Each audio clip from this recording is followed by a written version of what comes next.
Hello po, yung Ka-Ink Agency, rehistradong agency dito sa Poland.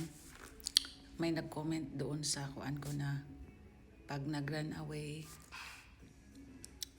going to Spain, dapat maipon, malaking ipon at may kakilala. Tama po si Michelle or Michael na dapat mag-ipon, pag-isipan ng marami kasi pag nandoon ka na sa Spain, sabi niya, wag kang syunga din. Sa akin din, wag ka ding syunga.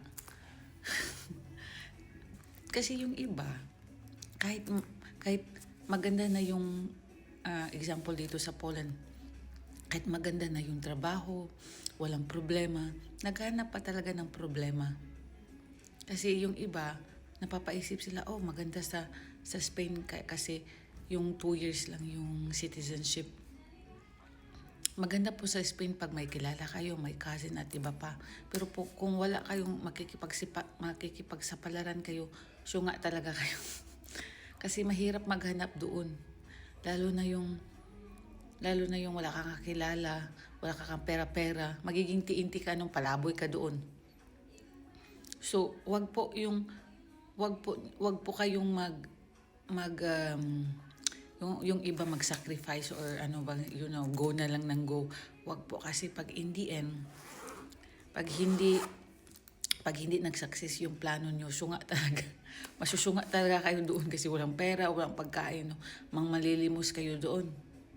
So pag-isipan po, kung mayroon kayong mga blessing na dumating sa Poland o saan man kayo ngayon, kahit sa Hungary, huwag na kayong lumipat. Lumipat na lang kayo pag stable na kayo, marunong na kayo pasikot-sikot dito sa Europe at sa ibang bansa. Saka, pag may TRC na kayo sa isang lugar, sa isang bansa, kasi marami akong kakilala na hindi Pilipino, mga ibang lahi, nagpapa-citizen sila or nagpapa-TRC sila, nagiging stable sila. So, in the end, doon sila nagpaplano pag stable na sila sa isang lugar. Hindi pa nga stable, nag-iisip na mag-run away o mag-transfer. Hindi po. Pero pag may pera kayo, go. Pag may pera kayo po, doon po kayo mag-a-apply. Mag-apply talaga kayo, huwag kayo mag-run away. Mag-apply ng normal processing. Kasi yung iba nare-refuse talaga. Nare-refuse.